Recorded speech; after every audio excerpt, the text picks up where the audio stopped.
Just got your new Huawei Watch Kids 4 Pro? Let's get it set up. In this video, we'll walk you through pairing it with your phone step by step. Download the Huawei FamCare app from the App Gallery or App Store and install it. Make sure Bluetooth is enabled on your phone.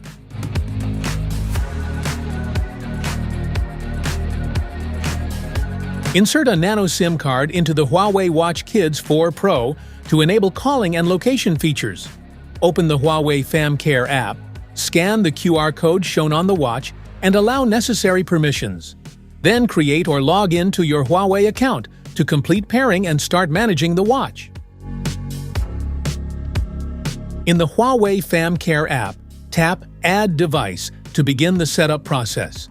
Scan the QR code displayed on your child's Huawei Watch Kids 4 Pro to link it.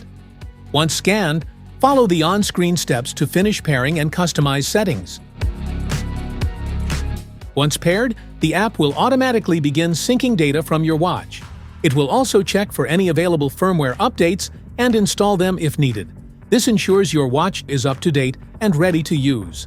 The process only takes a few minutes to complete.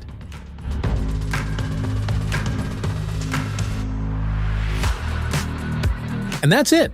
Your Huawei Watch Kids 4 Pro is now paired and ready to go. If this video helped, give it a thumbs up and hit subscribe for more handy tips. Thanks for watching.